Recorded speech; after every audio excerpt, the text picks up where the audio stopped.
Well, it should come as no surprise that commuters in Pima County have a lot of opinions about the state of our roads. I'm joined again by Arizona Daily Star's Edward Celaya and Zach Yenser, host of KVOI 1030 AM's Tipping Point. Now, both of you are at the receiving end of hearing what people think when they're driving, they're sitting down for the morning coffee. Let's talk about the Broadway Widening Project, one that you try to avoid, and you're going to come back in about 2 years to see how that ends. Right. Let's talk about the feasibility of some of these construction projects, because it's the great equalizer. We all drive. Edward? The big thing that people are kind of disappointed in is that this is not or they don't see it as a multimodal kind of improvement on Broadway.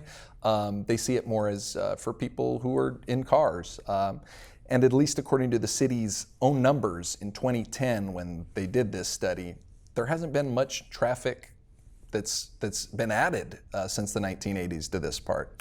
So I hear a lot from people who are really advocates for more public transportation, a rapid transit lane, or expanding the existing streetcar. One of the things that I do hear from neighbors and businesses is it almost feels like fait accompli, right? In the sense that voters decades ago voted on this, we need to follow through on it. And so yeah, when it comes to some of these elements, it feels like, well, we're just kind of rubber stamping at this point, and that has been a disappointment to some. Although I actually hold out hope, Edward, when I talk to different directors of transportation or even Rio Nuevo, the dream is still alive for this to be a multimodal road. And I think what I hear from neighbors and businesses as well is that the project for public spaces has been heavily involved. They help communities figure out walkability, multimodal, how to make it more human friendly. And so the optimist in me wants to hold out hope that it will be the dream that everybody has for it to be that way. Essentially the gateway to downtown, very close to the university, though. Is this the right place for these conversations to be having about, just the influx, the high volume of traffic?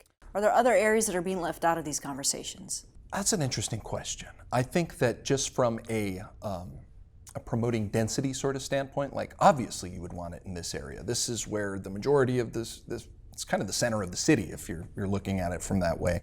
Taking these sort of projects outside of the city core, outside of where the density already resides, kind of is a self-fulfilling prophecy. You're just going to get more density, more traffic around those sort of areas. It will always rise to meet kind of the demand you create in that sense.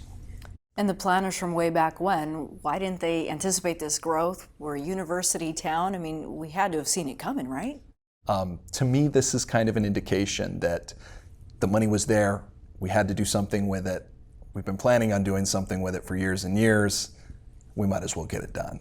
My question is, because I live in the downtown core, is why are we doing Sunshine Mile, Broadway rewidening, and downtown links starting later this summer?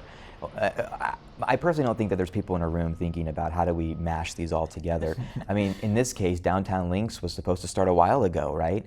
As I can remember, and what held it up is that the contractors brought forth numbers that were not financially feasible for the city. So the city had to say, go back, bring us better numbers. And that's why we're at where we're at now. So if that all worked well, downtown links would have been happening or almost done, better working with Sunshine Mile. I think a lot of this comes down to funding, political will, and construction timing. And so maybe that helps comfort some drivers who are wondering, why is Ruth Roth cut off as INA's being done? Why is downtown links happening as Broadway is happening? It's a mess, but I think there are reasons for the mess that are sometimes unavoidable. Reasons for the mess, talking like a parent now. Okay, and come back in 10, 15 years, it'll all be perfect transportation. Sure. Just like the kids. All right. It won't be, but that's why we'll be here talking about it, right? We'll have you back then. Okay, my thanks to both of you. Thank you, Lorraine.